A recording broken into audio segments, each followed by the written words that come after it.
So hello everyone, welcome to A K study classes. तो everyone, आज की class में हम कक्षा 10 की जो मैथमेटिक्स है उसकी एक्सरसाइज वास्तविक संख्याओं में से प्रश्नावली 1.2 कराएंगे। इससे पहले मैं 1.1 की वीडियो आपको करा चुका हूँ बहुत ही आसानी से, तो आप उन वीडियो को भी आप ज़रूर देखिएगा। उसका लिंक आपको डिस्क्रिप्शन में मिल जाएगा। तो आज हम प्रश्नावली 1.1 के इन सभी क्वेश्चनों को बहुत ही आसानी से करेंगे और मैं एकदम आपको सिंपल तरीके से कराऊंगा जो आपको समझ में आएगा। चलिए स्टार्ट करते हैं अपनी वीडियो। तो देखिए आपका क्वेश्चन क्या दिया है। पहला, निम्नलिखित संख्याओं को, ठीक है, निम्नलिखित संख्याओं को अभाज्य गुणनखंडों के गुणनफल के रूप में व्यक्त कीजिए। ठीक है, तो अभाज्य गुणनखंडों के गुणनफल के रूप में हमें व्यक्त करना है।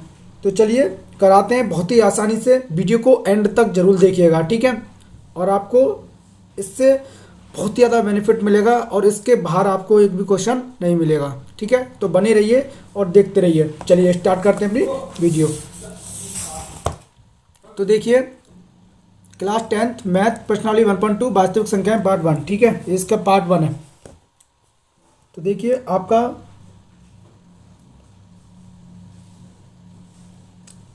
पहले थोड़ा ना विभाजिता के नियम सीख लीजिए। ठीक है, विभाजिता के नियम, क्योंकि इसको करने से पहले हमें थोड़ा ना कंसेप्ट पता होना चाहिए। ठीक है, तो देखिए कंसेप्ट क्या होता है इसका। तो देखिए मान लीजिए दो से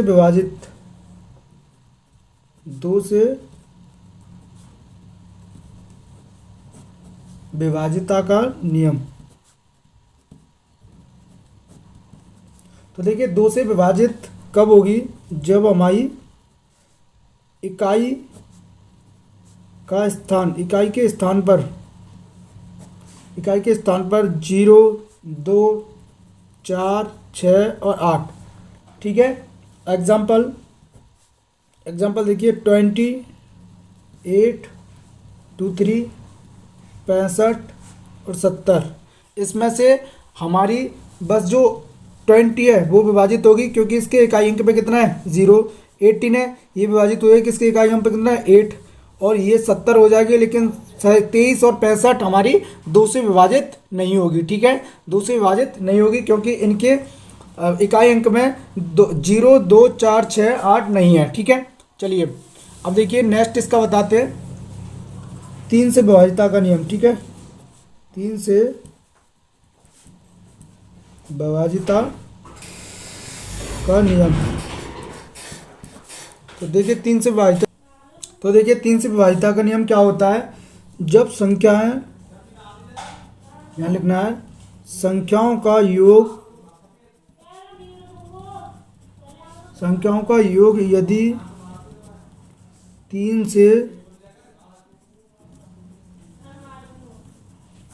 से विभाजित है तो पूरी संख्या 3 से विभाजित होगी। 3 से विभाजित होगी। ठीक है, 3 से विभाजित होगी। जब संख्याओं का योग यदि 3 से विभाजित है तो पूरी संख्या क्या होगी, 3 से विभाजित होगी, जब 3 से विभाजित कोई संख्या का योग है। ठीक है, चलिए अब देखिए इसका एग्जांपल बताते हैं। एग्जांपल मान लिए 1, 2, 3, 11 है। ठीक है, इस 11 का योग कितना होता है 1, 2, 3, योग कितना आ जाएगा 3, और इस 3 को हम जोड़ेंगे। देखो जोड़ के बताते हैं, 1 + 1 तो कितना आएगा 3, और 3 को 3 से विभाजित करेंगे तो कट जाएगा कितनी बार 1 बार। तो ये क्या होगी 3 से विभाजित होगी। ये संख्या 3 से विभाजित होगी क्योंकि इस संख्या का जो योग है वह कितना है 3 से विभाजित हो रहा है। ठीक है, तो देखो काटेंगे कितनी बार कटेगा 37 बार कट जाएगा। ठीक है, 3 × 9 और 3 × 7 = 21। ठीक है, 37 बार कट जाएगा। अब देखिए ऐसे ही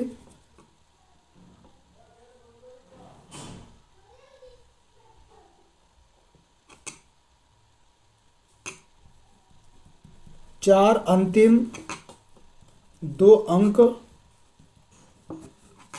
यदि 4 से विभाजित हो से विभाजित हों।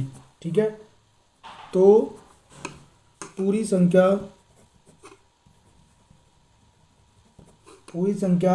4 से विभाजित होगी, 4 से विभाजित होगी। यदि 4 के विभाजिता के नियम क्या होंगे? यदि दो अंतिम अंक 4 से विभाजित हों तो पूरी संख्या 4 से विभाजित होगी। ठीक है, एग्जाम्पल देख लीजिए, 3 2 3 4 7 0 0 0 2 20। ठीक है, अब देखो ये दो अंक 5 से विभाजित हो रहे हैं, 5 चौका 20 कट रहा है, तो ये पूरी संख्या क्या होगी हमारी? ये पूरी संख्या हमारी 4 से विभाजित हो जाएगी। ठीक है, ऐसे देखिए 0 1 0 0 1 37 8 3 ये ले लेते हैं। ठीक है, अब देखिए ये वाली 4 से विभाजित नहीं होंगी, तो ये पूरी संख्या हमारी 4 से विभाजित नहीं होगी। ठीक है, क्योंकि ये देखो 83 है, 3 कभी भी 4 से विभाजित नहीं होती है। ठीक है, अब आगे देखिए 5 से विभाजिता के नियम। इकाई के स्थान पर 0.5। ठीक है, एग्जाम्पल 0.5 हो तो वो क्या होगी? वह 5 से विभाजित होगी। एग्जाम्पल 50 10 15 25 और 20, देखो ये सब क्या होंगी? 5 से विभाजित होंगी। और देखिए यहाँ पे देखिए 28 ये 29 ये कभी भी 5 से विभाजित नहीं होंगी। आई होप बेसिक कंसेप्ट आपको समझ में आया होगा। चलिए अब एक्सरसाइज कराते हैं। ठीक है, ये आपको ज़रूरी था बताना, ये आपको पता होगा तो आप जल्द से जल्द इस प्रश्नावली को कर लेंगे। ठीक है, चलिए आप चलते हैं आपके प्रश्नावली पे। ठीक है, तो देखिए प्रश्नावली का आपका पहला क्वेश्चन है, क्वेश्चन नंबर 1 दिया है 140। ठीक है, 140 तो हमें निकालना है 140 का अभाज्य गुणनखंड।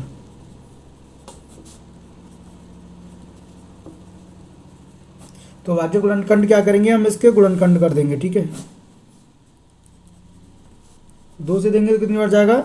2 सत्ते 14, 0 70 बार, 2 से देंगे तो 35 बार जाएगा। ठीक है, और 2 से देंगे तो 2 से जाएंगे नहीं, 5 से जाएगा, 5 सत्ते 35, और देंगे 7 से जाएंगे 1 बार जाएगा। ठीक है, इतना आ जाएगा। अब इनको अभाज्य गुणनखंड के रूप में हमें कैसे लिखना होता है?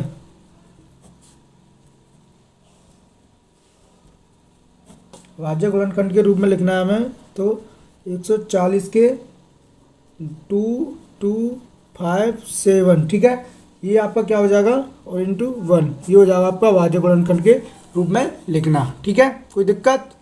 चलिए नेक्स्ट आपका सेकंड देखने हैं। अब इसका सेकंड है आपका 256। चलिए इसका बताते हैं। 256 का 2 से देंगे तो कितनी बार जाएगा? 78 बार। ठीक है, फिर 2 से देंगे तो 2 तिया 6 और 2 नाम 18। ठीक है, अब 3 से देंगे कितनी बार जाएगा? 3 एकन 3, 3 तिया 9। अब 13 से देंगे कितनी बार जाएगा? 1 बार। इतना आ जाएगा। ठीक है, तो 156 का अभाज्य गुणनखंड कितना आ जाएगा? 2 × 2 × 3 × 13 × 1 ये हो जाएगा आपका आंसर। ठीक है, अब देखिए इसका तीसरा देखते हैं। तीसरा क्या होगा आपका? तीसरा दे रखा है 38 25। ठीक है, 38 25 के देते हैं। तो देखिए 38 25 में कितने का जाएगा? तो देखिए पीछे आ रहा है 5, तो 5 से विभाजित का नियम है, तो करीब करीब इन अंकों को हम जोड़ कर देख लेते हैं। इन अंकों जब 3 से विभाजित हो रही होगी तो इसका 3 से जाएगा। ठीक है, तो देखिए 3 से देकर देते हैं, तो 3 एकन 3, 3 दूनी 6, 3 सत्ते 21 और ये 25, तो 5 आ जाएगा। ठीक है, अब देखिए यहाँ पे 3 से देंगे कितनी बार जाएगा? 3 चौका 12, 3 दूनी 6 और 25 नहीं 15, 3 पंजे 15। ठीक है, अब देंगे 5 से जाएगा तो कितनी बार जाएगा? 5 अट्टे 40 और 5 25। ठीक है, 25 बार। अब 17 पंजे 85। ठीक है, 17 पंजे 85,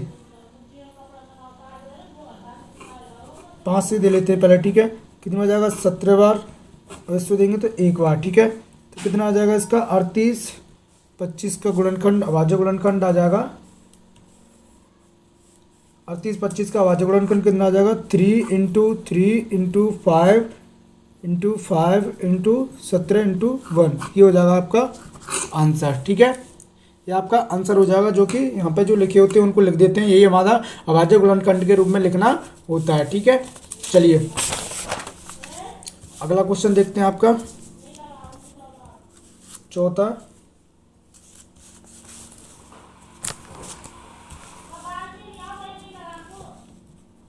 चौथा है आपका, चलिए चौथा क्या दे रखा है आपका 505। ठीक है, 5005 दे रखा है, तो इसका करेंगे तो 5005 का देंगे तो कितनी देर का, देखो 05 आ रहा है पीछे तो 5 से जाएगा। ठीक है, तो 5 एकन 5, 1 और 5, अब ये कितने से जाएगा देखिए, अभी ये आएगा 7 से देके देखते हैं। ठीक है, तो 7 एकन 7 कितने बचे 0, 30 हो गए, 3 बचे 30 हो गए, तो 7 7 या 21, 7 चौका 28, 4 बार जाएगा, 7 चौका 28 और 7 या 21, इतने बार जाएगा। अब 143 कितने जाता है, 11 से चले जाएगा क्या, 11 11 एकन 11 और 13 बार जाएगा। ठीक है, इससे देंगे तो कितनी बार जाएगा, 13 एकन 13, कितना आ जाएगा 505 का अभाज्य गुणनखंड 5, 7, 11 और ये 13 × 1, ये हो जाएगा आपका आंसर। ठीक है, ये इससे हो जाएगा। अब देखिए एक और है आपका नेक्स्ट देखते हैं आपका 29। ठीक है, ये दे रखा है आपका, तो देखिए इसका कैसे होगा, लिख लेते हैं 74, 29, तो देखिए कितने का जाएगा, 9 दे रखा है, तो 2 अंक का विभाजिता का नियम कितना होगा, करीब करीब 17 से जाएगा। ठीक है, क्योंकि विषम संख्या है सभी, बहुत ही कठिन बताया, तो कितने जाएगा 4 बार, 17 चौका 68। ठीक है, कितने बचे 3 बार जाएगा और ये 7 बार। ठीक है, आपको कर लेना है, मैं भी करा दे रहा हूँ। ठीक है, और देखिए अब 19 से जाएगा, 19 दूनी कितना होता है 38, कितने बचे 38 और 5 बचे, 19 तिया 57। ठीक है, 19 तिया 57, अब 23 से जाएगा कितनी बार, 23 एकन 23, तो क्या हो जाएगा 29 का 17 × 19 × 23, दैट इज आंसर। ठीक है, ये हो जाएगा आपका 5वां।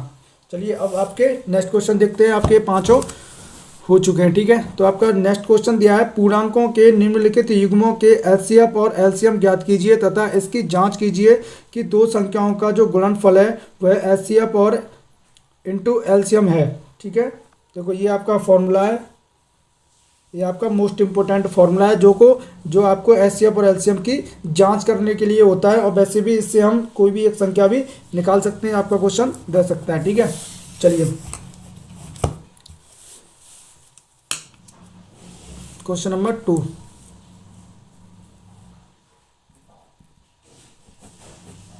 तो हमें निकालना क्या है, एचसीएफ और एलसीएम निकालना है। दो संख्या दी हुई है। ठीक है, तो दो संख्या दी है हमें 26 और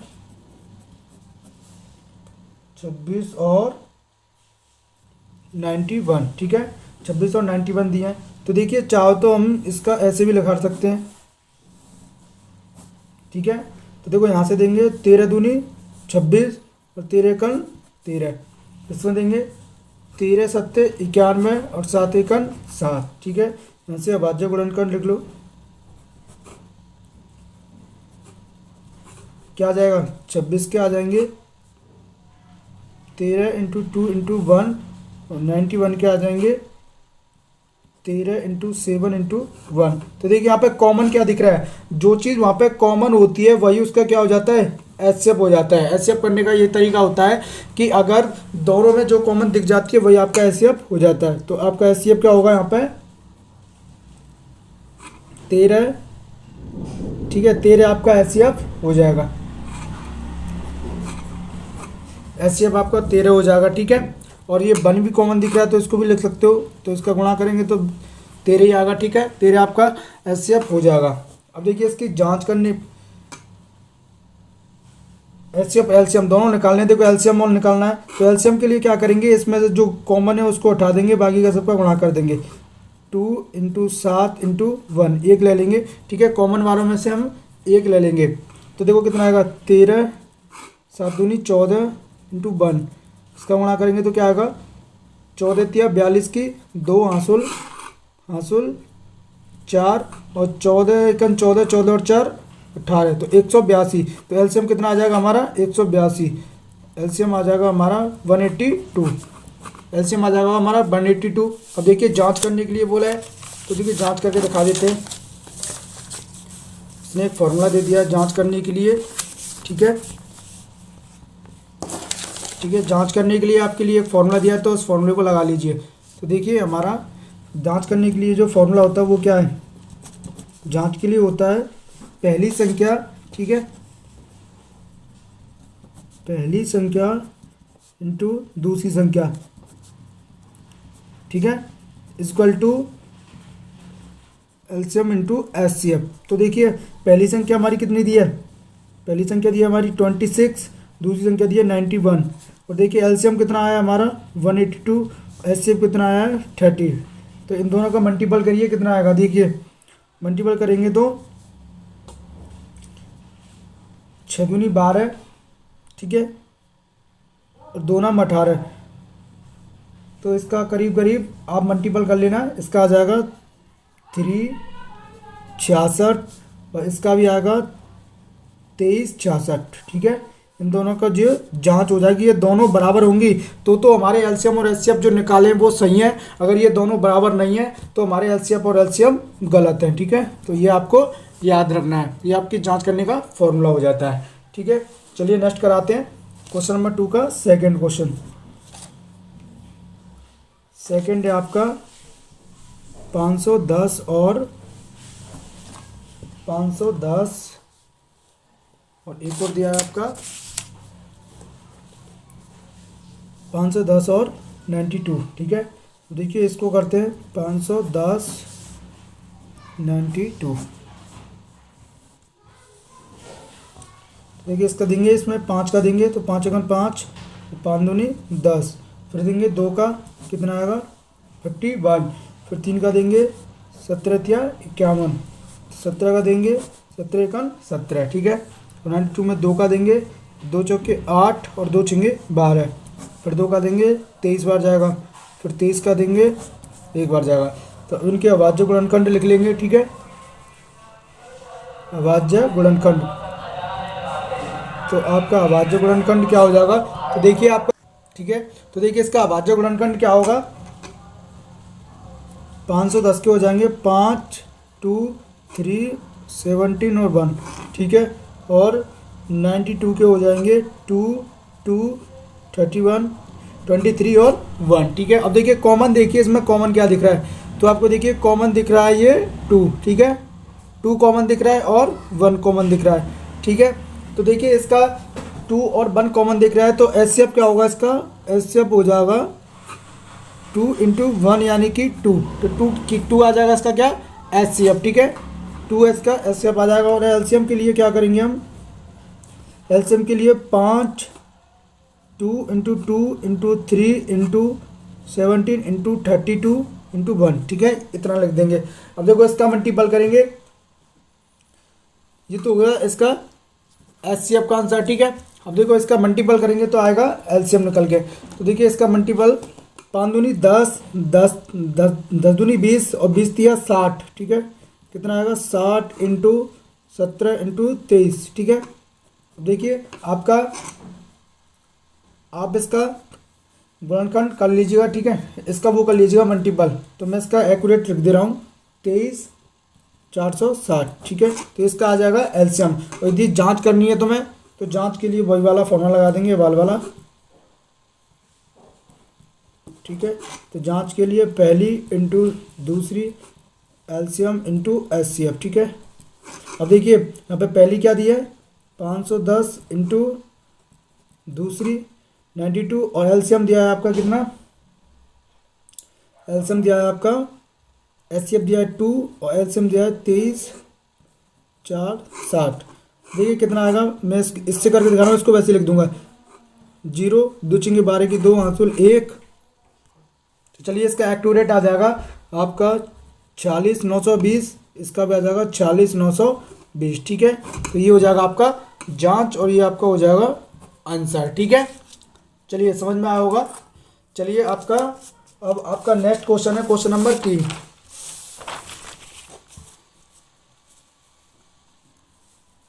तो देखिए क्वेश्चन नंबर 3 क्या दिया है।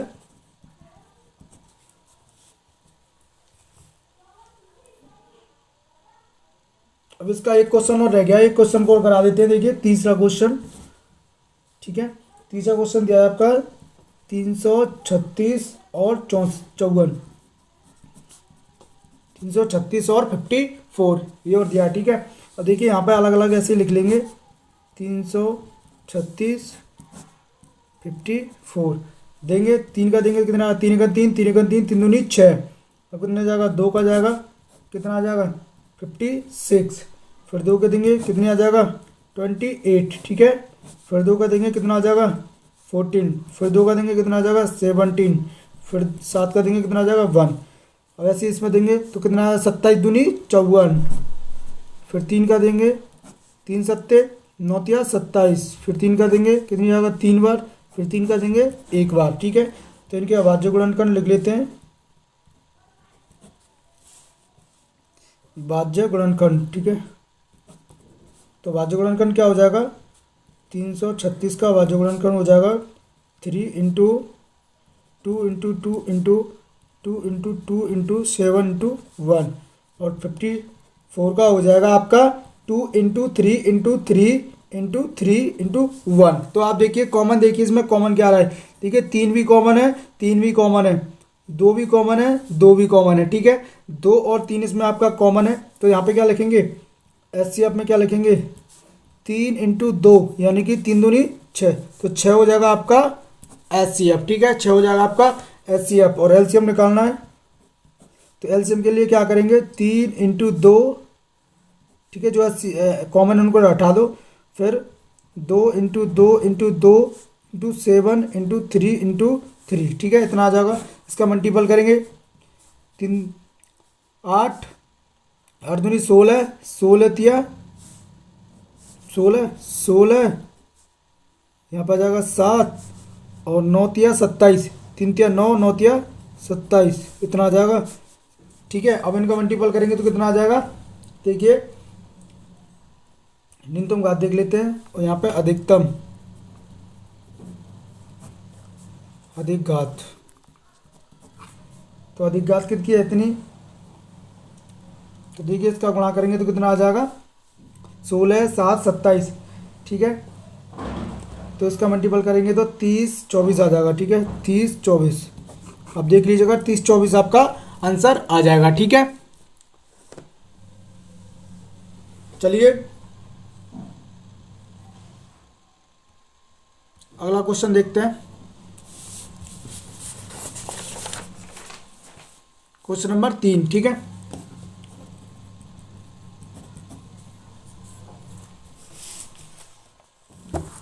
देखिए क्वेश्चन नंबर 3 क्या दिया है आपका, जांच आप कर लीजिएगा उसकी। ठीक है, तो देखिए क्वेश्चन नंबर 3 दिया है आपका,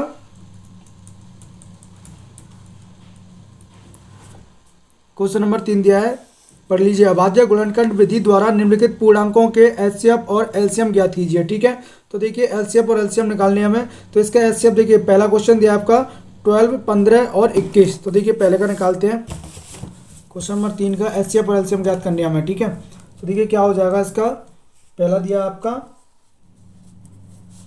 12 15 और 21।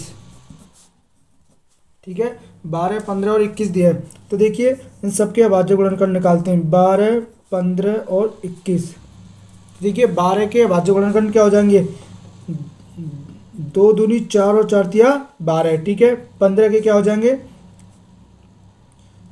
3 पंजे 15, 3 इंटू 5, 3 पंजे 15। 7 के क्या हो जाएंगे 7 तिया 21, 7 इंटू 3, 7 तिया 21। ठीक है, इतने हो जाएंगे। तो देखिए अब इसमें से कॉमन क्या दिख रहा है आपको, तीनों में कॉमन, तो तीनों में कॉमन दिख रहा है हमको 3। ठीक है, तीनों में कॉमन 3 दिख रहा है, तो एचसीएफ क्या हो जाएगा आपका, इसका एचसीएफ हो जाएगा 3। ठीक है, एचसीएफ हो जाएगा 3, कोई दिक्कत, एचसीएफ इसका 3 हो जाएगा। अब देखियो हमें एलसीएम निकालना है, तो एलसीएम क्या हो जाएगा 2 इंटू 2 इंटू 3 इंटू 5 इंटू 7, इसका मल्टीपल करेंगे वही आपका एचसीएफ आ जाएगा। 2 दूनी 4, 3 पंजे 15, 7, 7 चौका नहीं 15 सत्ते 105, तो 105 इंटू 4 इसका मल्टीपल करेंगे। 4 पंजे 20 की 0 हासिल 2, 20 की 20 आ जाएगी और 4 एकन 4, तो 420 आपका क्या आ जाएगा एलसीएम। ठीक है, ये आपका आंसर हो जाएगा। एचसीएफ आ जाएगा इसका आपका 3 और एलसीएम आएगा आपका 420। ठीक है, चलिए नेक्स्ट क्वेश्चन देखते हैं। क्वेश्चन नंबर दूसरा इसका, क्वेश्चन नंबर दूसरा दिया है 17, 23 और 92। ठीक है, नहीं 17, 23 और 29 ये दिए। तो देखिए इन सब का क्या होगा, 17 का, 23 का और 29 का। देखिए 17 एकन 17, 23 एकन 23, इसका भी अभाज्य गुणनखंड, और 29 एकन 29। तो इसमें देखिए सब में कॉमन क्या आ रहा है, कॉमन आ रहा है 1, तो इसका एचसीएफ क्या हो जाएगा 1। ठीक है, एचसीएफ हो जाएगा इनका 1, तो एलसीएम हो जाएगा इनका मल्टीपल कर देंगे 17, 23 और 29। ठीक है, तो इनका मल्टीपल करेंगे तो कितना आ जाएगा, तो देखिए इनका मल्टीपल करेंगे तो इन सब का अभाज्य गुणनखंड बन आएगा, और मल्टीपल करेंगे तो इनका एलसीएम आ जाएगा। मल्टीपल करके आप लिख देना, मैं राइट लिख रहा हूँ 11339। ठीक है, ये आपका आंसर हो जाएगा। चलिए दोस्तों आज की वीडियो में इतना ही। आप तीसरे क्वेश्चन तक मैं आपको करा चुका हूं, और इसके बाद 4, 5 और 6 मैं इसके नेक्स्ट पार्ट में करा दूंगा, जो कि आपके बहुत इंपॉर्टेंट है। तो यदि आपको ये वीडियो अच्छी लगी है तो वीडियो को लाइक शेयर एंड सब्सक्राइब जरूर करें, और अगले पार्ट को भी जरूर देखिएगा। चलिए मिलते हैं अगली क्लास में। Thanks for watching this video.